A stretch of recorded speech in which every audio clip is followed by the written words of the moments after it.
فاذکرونی اذکرکم، یاد کرو مجھے میں تمہیں یاد کر لوں گا، واشکروا لی، میرا شکر بجا لاؤ، ولا تکفرون، اور نہ شکری نہ کرنا۔ ابتدا میں تو ناشکری فعل و گناہ ہے، لیکن انتہا میں کفر منتہی ہے۔ فاذکرونی اذکرکم، میرا ذکر کرو میں بھی تمہیں یاد کر لوں گا۔ سبحان لا الہ الا اللہ۔ صوفیاء کرام فرماتے ہیں ذکر حق ہم چوں نماز فرض دار، اللہ کا ذکر کرنا بھی فرض نماز جیسے سمجھو، صحت کے لیے، طبیعت کی اصلاح کے لیے، دل کے اطمینان کے لیے۔ ذکر کر ذکر خدا اور ہے تذکیر بس، جس کلام حق کے ہر بات میں تقریر بس۔ اللہ اللہ ایچ شیرین استنا، شیر و شکر می شود جانم تمام، اللہ اللہ ہے تو یہ جہان ہے، یہ نہیں تو جان بھی بے جان ہے۔ لا الہ الا اللہ۔ فرمایا جب تک یہ دو ٹہنیاں ذکر کرے گی ان سے عذاب میں تخفیف ہوگی۔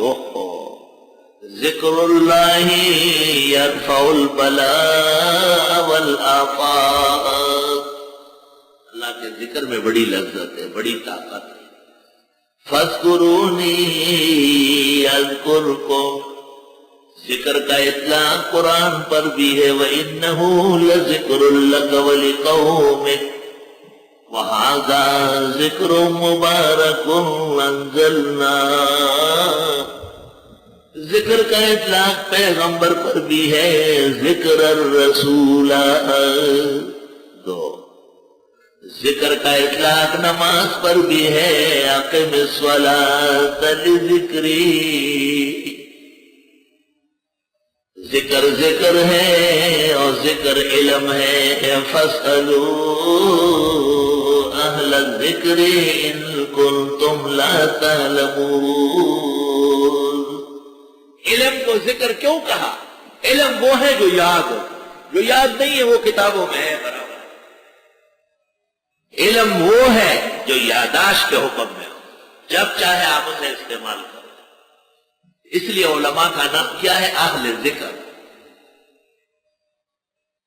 صوفی، بزرگ، ولی، قطب، وطن، بدل، غوث اور کوئی جیالہ کچھ بھی کر لے، لیکن عالموں کے ایک مسئلے کے برابر نہیں، ایک باپ کے برابر نہیں، کیونکہ ہے ہی اہل ذکر۔ انہیں قرآن بھی یاد رکھنا ہے، روایت و درایت بھی یاد رکھنی ہے، مواقع تفسیر بھی یاد رکھنے ہیں، آیات الاحکام بھی یاد رکھنی ہے، انہیں خلاف اسلام لوگوں کے اعتراضات بھی یاد رکھنے ہیں، ان کے معقول جوابات بھی سمجھنے ہیں، انہیں موعظت بھی کرنی ہے، فتویٰ بھی دینا ہے، درس بھی دینا ہے، دقیق علوم، کیا علوم کیا باہر یا رب۔ اہل ذکر دین یاد رکھنے والے۔ طالبان غریبانہ کہتے ہیں ہمارے حافظے خراب ہے، تو آپ نے حافظ ملتے ہیں، بازاروں میں جاتے ہیں، کون سا کام ہے جو آپ نہیں کرتے؟ آپ کا حافظہ خراب ہے۔ مجھے افسوس ہے کہ ابھی تک آپ مجنون و پاگل نہیں ہوئے۔ اب تک آپ کو چرے ایوارڈ میں زنجیروں سے بندے رہنا چاہیے تھا۔ آئی صاحب ترسم نرسی و بقا پہے عرابی کہ ای رہ کہ تو میرے بھی بترکستان۔ ابو حنیفہ نے اپنے شاگردوں کو کہا تھا کٹے پھل نہ کھانا، حافظے خراب ہو جائے، دیکھیں گرم روٹی نہ کھانا، حافظہ خراب ہو جائے۔ بعض علماء دین چائے کو مکروہ کہتے ہیں کیونکہ گرم پی جاتی ہے، لیکن ان کو خیال کرنا چاہیے کتاب الطب صحابی کی دیکھے، اور وہ کہتے جو دوا ٹھنڈی مضر ہے وہ گرم مفید ہوگی. جیسے نمونیا والے کو ٹھنڈا مضر ہے نا، گرم گرم ٹھیک ہے وہ عذر ہے. جو یاقوتی مزاج ہے سخت جلالی، ان کے لیے گرم دودھ سینکا ہے وہ فریج کا ٹھنڈک کیا تھا، اور جو حقیقی مزاج کے ہیں ٹھنڈے معتدل وہ گرم دودھ پیا کرے چریا. ہر شخص کا الگ مزاج. کہتے ہیں نچلا کپڑا کندھے پہ نہ ڈالو، یعنی شلوار. طالب کے غسل خانے تروانی پرتو کی پوگا چولے پرتو کی پوگا پروچ دے وہی تو سب اور چاہتا انہیں کہ پرتو پوگا چول دیر نام بدنام سے کما پتھر ہے کہ گیا.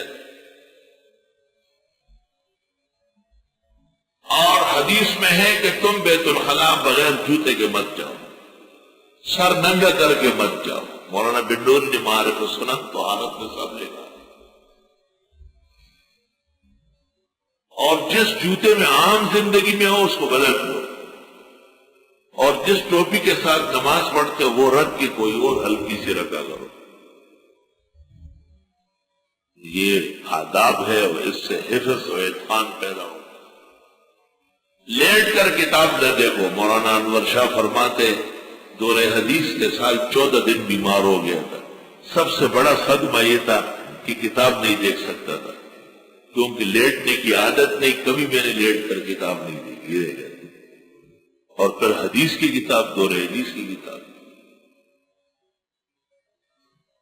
اور بیٹھ کر پڑھنے کی ہمت نہیں تھی، گر پڑتا.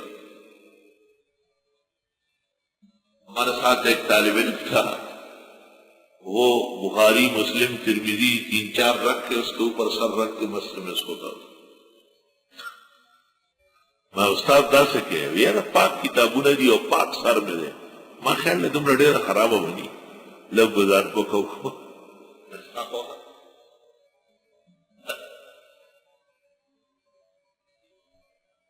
ایک بزرگ مشکات پڑھاتے تھے تو قمیص اتار کے بیٹھ جاتے تھے، اور بہت بڑا وجود تھا ان کا. کہتا تھا یہ کسی نے کہا یہ کیا ہے؟ کہا یہ پاک ریل ہے اس کا. پھر ہٹو مشکات پہ فروت ہو قال رسول اللہ صلی اللہ علیہ وسلم ایک بڑے سے دس دیویدہ پاک ریل ہے.